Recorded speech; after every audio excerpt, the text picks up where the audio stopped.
okay? They talk the $1 million game. But what they don't talk about is that on the way there, when you step into a situation that takes you out of your comfort zone, you're going to experience difficulties. You're going to experience obstacles and setbacks. All right, quick update. I want to try to keep this as short as possible. I just started really with this journaling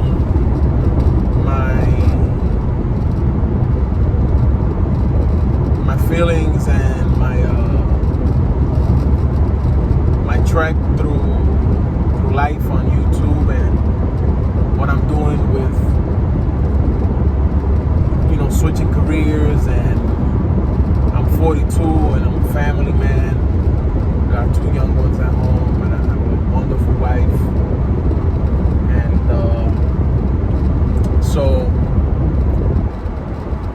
I know in my other videos I've taken a long time, but this is what I really want to say in terms of what's been going on and why I haven't really posted anything in the past few weeks. And it really is because I've been going through some stuff, and I've hit some obstacles along the way. I had a few setbacks, and I'm just now starting to get out of the funk of things. And I don't know if anybody else has gone through this while they are forging a new path in life, right? In terms of career, in terms of, you know, what you want to do to earn a living and support your family. I don't know if you, but I'm telling you that this is what I've gone through recently, what I'm going through now. So I gotta keep it a buck, 100%. When I talk about myself, there is no fakeness. There is none of this, you know, social media, fake flexing stuff. It's like real deal, okay? Real stuff that I'm going through. And I hit some obstacles, you know, had a setback. And, you know, we're still going through it somewhat, but we're on the way to making it better. In terms of my CDL, I had to stop going to school because my CDL interim permit expired. At the 20th day mark after receiving my interim CDL permit, I still had not received my actual card, so I couldn't continue the school. And this is because of the New Jersey DMV and the challenges that they have to, number one, accommodate people. Number two, they're severely understaffed. And number three, egregiously unprepared. Now, this is the people that enforce compliance, right? They're the ones that make sure that everybody's got a license, that you got to bring your 6 points of ID in. When you visit these places, they are not the most joyful people to deal with in the first place.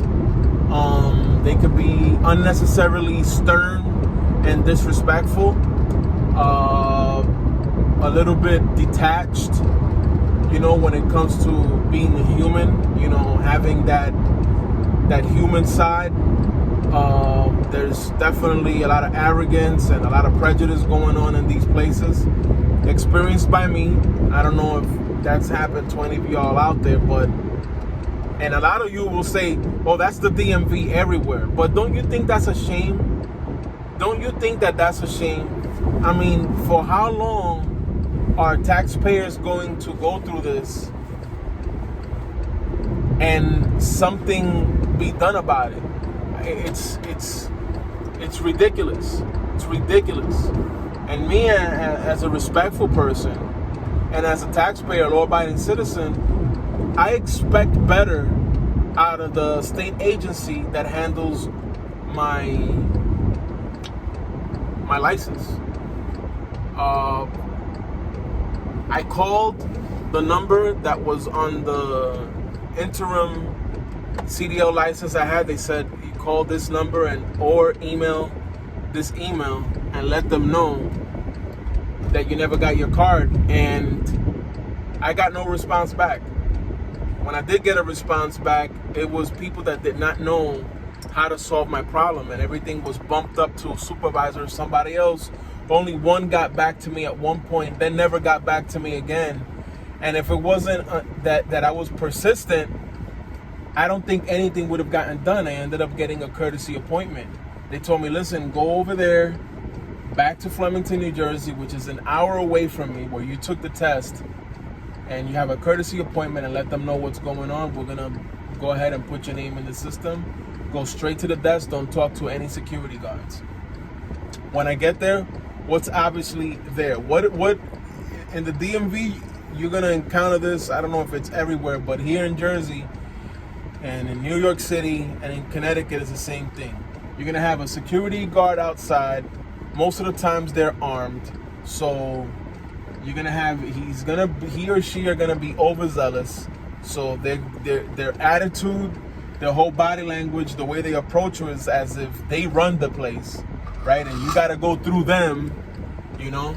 So it was no different with this security guard. Upon him starting to ask me questions, I said, listen, I'm going to be completely sincere with you. The person that I spoke to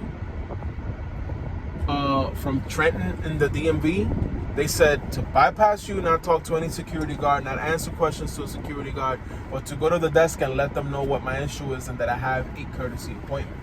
To which he answered, yeah, you listen to a state employee, you see how far you get, because we are the ones that determine who goes in and who doesn't. We're the ones that can secure entry. So I said, listen, my man, don't get mad at me. That's what I was told. And by the way, you just insulted everybody in there.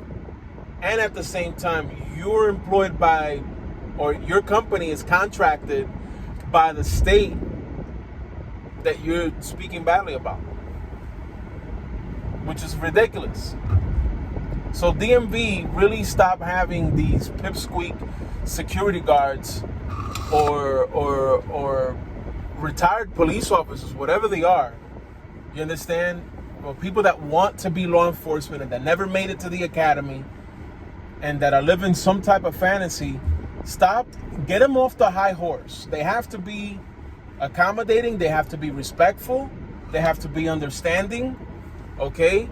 And I don't think anybody feels comfortable letting some pipsqueak, security guard, armed or not, their personal business as to why they're the DMV in the first place. Even to the point of handing them a packet with sensitive personal documents, this is what I've been seeing too. Like, okay, let me grab that and I'll take it over to the desk. No. You hold on to your personal documents. Anyways, a supervisor came out and she took care of the whole matter, but upon going to one of the windows, I had to explain why I was there all over again. Showed them the note the supervisor gave me. Went to another window, had to explain to them all over again what was happening. Showed them the note that the supervisor gave me. And when finally they gave me my second interim license, it said that it was a duplicate. I was like, you never gave me my initial one. And she was about to charge me for it. I was like, well, it never came in. Why would you charge me? You're charging me for something that you did wrong. I don't think that's fair. So that's one big issue that I've had with the DMV. then is the challenge, the real challenge of when you get into something that's brand new, something that you don't know about, absolutely know nothing about, you're gonna experience some challenge. And my challenge is memorizing my pre-trip inspection and my in-cab inspection. To me, it seems like a daunting task that I have to let go of the funk, and I also have to be more diligent and be more dedicated in my studying. But nonetheless, it feels like a huge challenge.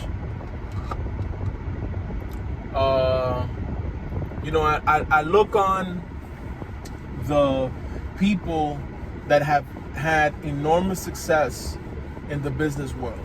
And a lot of people, man, they sacrifice time, whether it be family time. A lot of people sacrificed friendships. A lot of people sacrificed, get-togethers, parties, a lot of things. And still, they went through hardships, and they faced obstacles, and as well as setbacks, right? One of those people is that guy from the Dyson vacuum cleaner that we always see on TV. Man, he did that thing, man, over 1,000 times before he got the right design.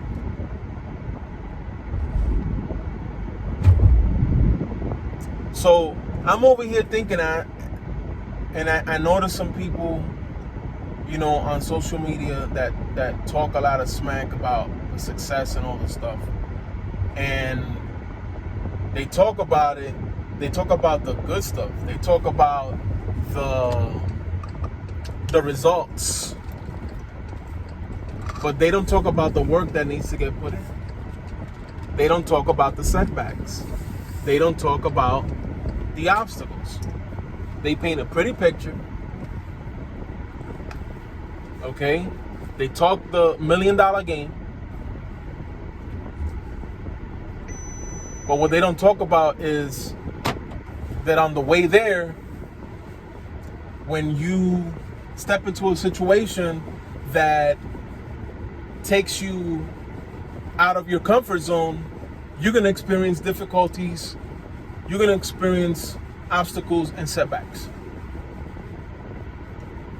So a lot of people, try to make themselves and build themselves a little safety net, a little safety little cocoon, and they won't make moves because they're being careful, you know what I mean? And man, let me tell you something, man. Stepping out of your comfort zone, forging a new path to a new career, especially when you're my age, it's a daunting task. It's a scary deal, okay? And it's a risk. And honestly, man, I cannot, for the life of me, spend my time talking to people that's what they're doing, because I need to know, how did you overcome? I'm going through this. How did you overcome? What did you do? Because the rest is lovely, right? When you're sitting in the big table, when you get the big house, when you're wearing the crown, that's beautiful. That's great. And speaking from that perspective, especially people who are successful, that sounds even better, man. People success, they find success, and all of a sudden, man, it's like they never went through anything at all to get to where they're at. And I'm letting you know that you will be going through some difficult times, and you gotta face them. And you can't be a coward. You cannot retreat. You gotta continue moving forward, and no matter what anybody says. I've been told, Kev, you're a really intelligent guy, man. And how is it that you're gonna start all over again? That's just fear mongering in a fancy way. People trying to instill their fears into you. And there's no retreat. There is just no retreat in me.